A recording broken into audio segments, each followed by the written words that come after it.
Hello everyone, and welcome back to the Fluctus Channel. Unmanned aerial vehicles, unmanned aerial systems, or remotely piloted aircraft are commonly known as drones.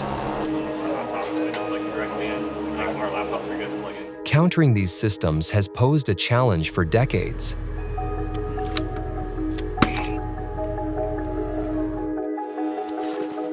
Let's examine several defensive approaches, including how the U.S. fields advanced new missiles to bring down hostile drones.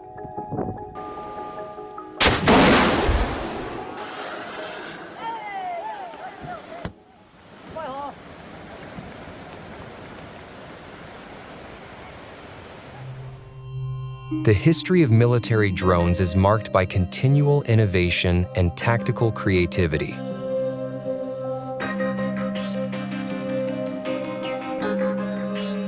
The journey began during World War I with the creation of the Kettering bug, an early attempt at an unmanned explosive device. Although it never saw combat, it laid the groundwork for future developments. During World War II, the German V-1 flying bomb emerged as a precursor to modern cruise missiles and caused significant concern among Allied forces. Reconnaissance drones took center stage in the Cold War with the Ryan Model 147 Lightning bug, which collected vital intelligence over North Vietnam and China. In the 1990s, drone technology progressed rapidly with the MQ-1 Predator, combining surveillance with precision strike capabilities and seeing heavy use in Afghanistan and Iraq.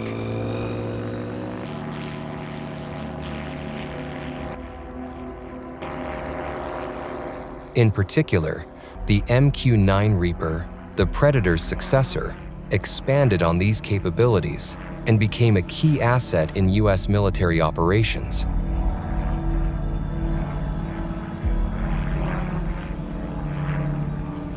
Today, platforms such as the RQ-4 Global Hawk and the innovative X-47B exemplify modern warfare technology with their unmatched surveillance performance.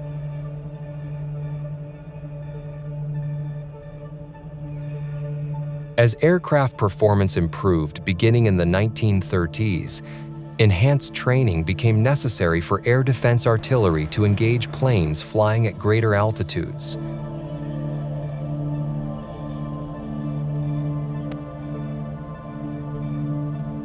It was quickly determined that remotely controlled aircraft, RCA, offered the most effective solution. From this requirement, the target drone was developed. Target drones must operate at realistic speeds and heights while remaining inexpensive. One cost-saving method is eliminating landing gear systems. Because modern aircraft are typically jet-powered, jet-driven target drones like the BQM-167 Skeeter are used for air defense training. To reduce expenses, the Skeeter is launched from a ramp using a booster motor that separates after launch, allowing the drone to continue under its own turbojet power. While airborne, it is directed from the ground to perform specific flight patterns for effective training exercises.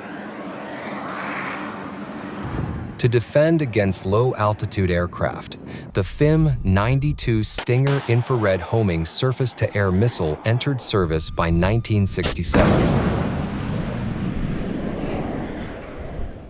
It proved highly effective as a man-portable air defense system, man-pads against a variety of aircraft, particularly helicopters. A notable example was its use by the Mujahideen in Afghanistan against Russian Mi-24 attack helicopters. Within the U.S. Marine Corps, the Stinger's importance is well recognized, and low-altitude air defense battalions, LAADs, are trained to employ it against both aircraft and drones.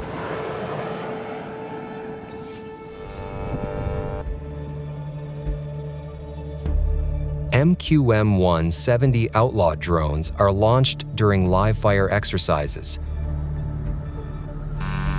The Stinger uses high-pressure argon gas to cool its seeker through a battery cooling unit, BCU, allowing even faint heat signatures to stand out from the background.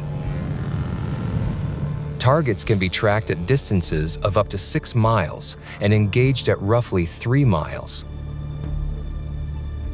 When the missile locks on, it produces a high-pitched tone, signaling that it is ready to fire.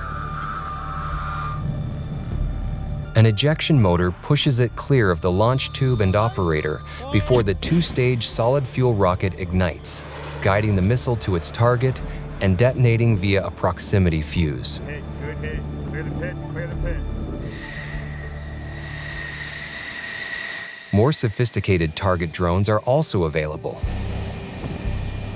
Systems like the QF-4 were essentially F-4 Phantoms converted into remotely piloted aircraft. Primarily used as a full-scale aerial target, FSAT, the QF-4 was a modified version of the F-4 Phantom II, used in testing and training. Its main role was to conduct live-fire exercises and evaluate the effectiveness of new weapon systems while being controlled remotely. For pilots and missile operators, the QF-4 provided a realistic target that enhanced tactical skill and combat readiness.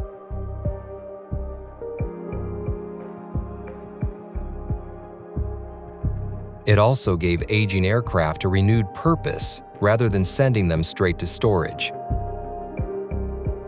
In 2016, the QF-4 was retired from target duties. To replace it, the U.S. Air Force began converting older F-16 Fighting Falcons into remotely controlled platforms designated QF-16. Instead of leaving these jets idle, at least 210 were selected for conversion into target drones. Maintenance and regeneration crews at Davis-Monthan Air Force Base remove unnecessary manned components and install advanced remote control systems.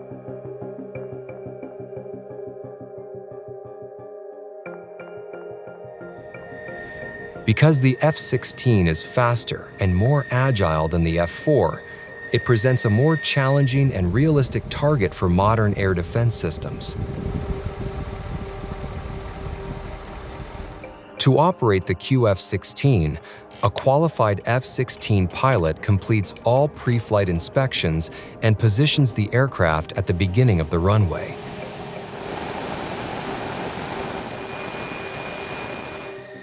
Control is then handed over to a member of an aerial target squadron who remotely pilots the jet. From there, the aircraft powers up, accelerates down the runway, and lifts off once takeoff speed is reached.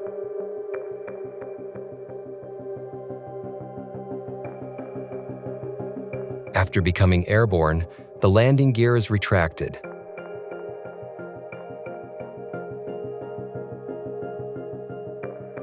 And the operator proceeds with the mission.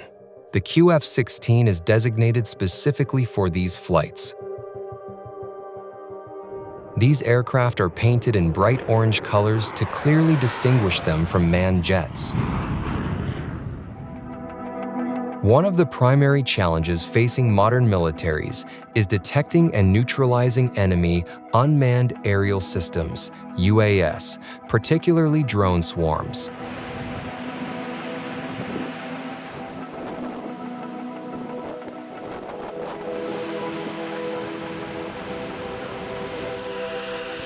Raytheon has tested an anti-UAS missile system known as the Coyote, supported by 2 radar systems, the KERF's Precision Targeting Radar and the Ku-720 Mobile Sensing Radar.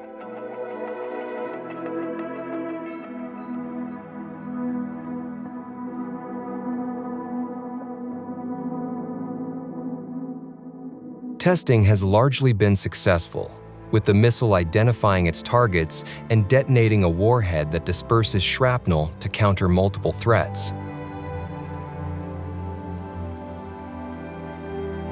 Even though single drone defenses have proven effective, swarms represent a far greater danger.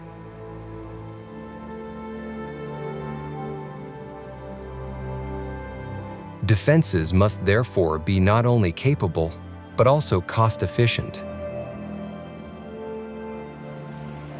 A promising system incorporates a high-power microwave HPM and is designated Leonidas.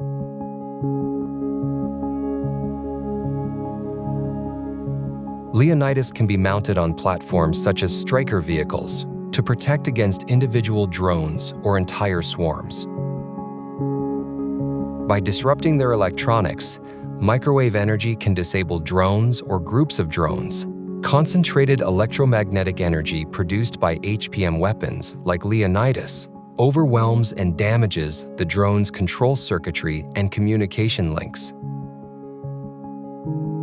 Ideal for defensive scenarios, this technology effectively halts drones mid-flight without causing physical destruction. Its wide area coverage allows for rapid and efficient neutralization of swarms.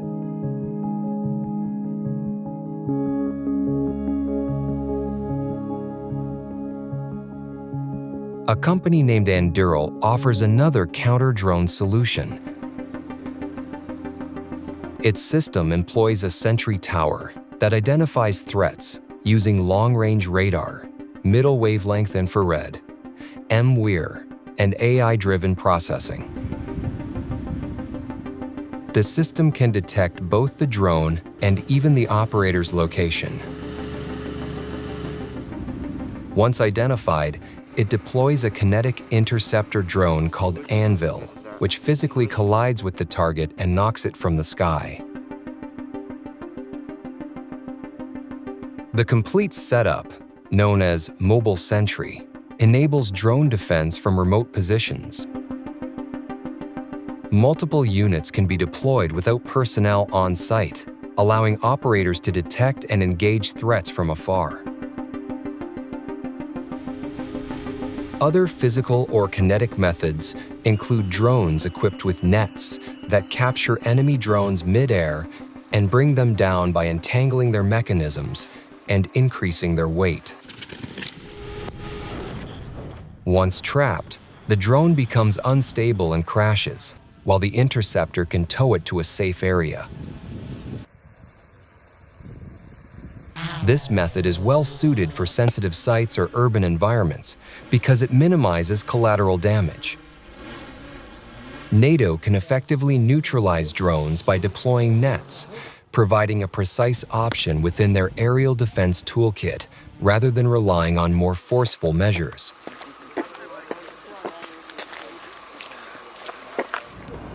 One of the most widely used countermeasures is the drone radio frequency jammer. By disrupting radio communications, the handheld Battelle Drone Defender Counter UAS system interferes with the command and control links of drones. It operates across several frequency bands commonly used by commercial drones, including GPS, 1.2 GHz and 1.5 GHz, and ISM bands 2.4 GHz and 5.8 GHz. By emitting an electromagnetic pulse, the drone defender forces the drone into a fail-safe state, causing it to land or return to its operator.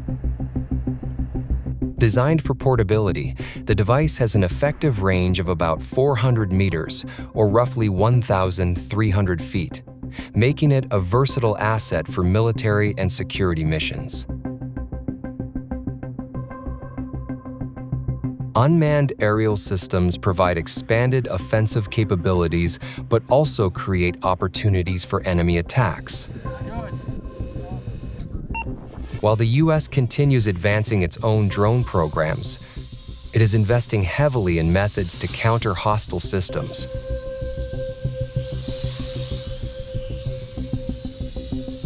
These solutions range from kinetic approaches to microwaves, radio jamming, and various missile technologies. The rapid development of unmanned aerial systems has fundamentally reshaped the conduct of warfare, compelling militaries to adapt just as swiftly on the defensive front.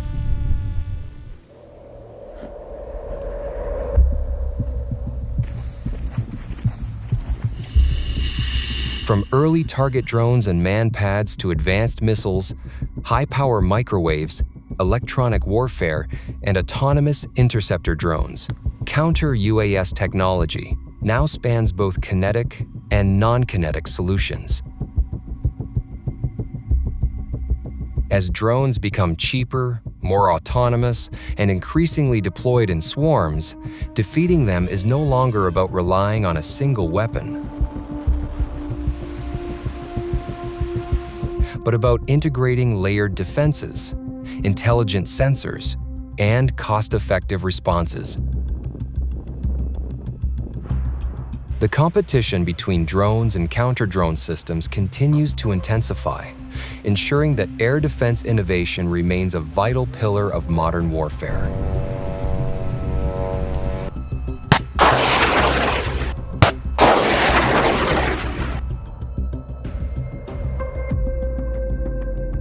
That's the end of this video. I hope you enjoyed it. Make sure to subscribe to this channel so you don't miss any of our new content. See you next time.